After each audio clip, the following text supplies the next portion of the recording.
జగన్మోహన్ రెడ్డికి అతి వేగంగా వచ్చి ఆ రాయి తగలడంతో బాగా దెబ్బ తగిలి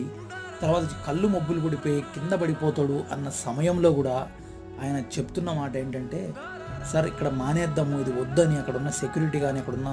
నాయకులు కానీ చెప్తుంటే ఈరోజు వద్దు మనం ఇదవుదాం అంటుంటే, లేదు ప్రజలు నా కోసం చూడడానికి వచ్చారు, ఈ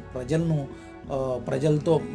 ఇంకొంచెం కొనసాగిద్దాము, తర్వాత వెళ్దాము, నాకేం కాదు అని చెప్పి కిందికి వెళ్ళి నమస్కరిస్తూ ప్రజలను ఓదార్చి తర్వాత ఆయన కిందికి పోయి క్లీన్ చేయించుకొని మళ్ళీ వచ్చి ప్రజల కోసం మళ్ళా బస్ యాత్ర కొనసాగించాడు. నిజంగా ప్రజల పక్షాన జగన్మోహన్ రెడ్డి అంటే ఎక్కడ భావోద్వేగానికి గురి అయిపోయి కార్యకర్తలు అల్లర్లు చేస్తారో, ఒకవేళ జగన్మోహన్ రెడ్డికి ఏదో అయింది అని చెప్పేసి చాలామంది ఇది చేస్తారేమో భయంతో ఆయన మళ్ళీ అక్కడే ఉండి ప్రజలకు భరోసా ఇస్తూ నాకేం కాలేదు, నేను బాగున్నానంటూ చూపించడానికే అక్కడ నిలబడి బస్ యాత్రలో కొనసాగించినట్టు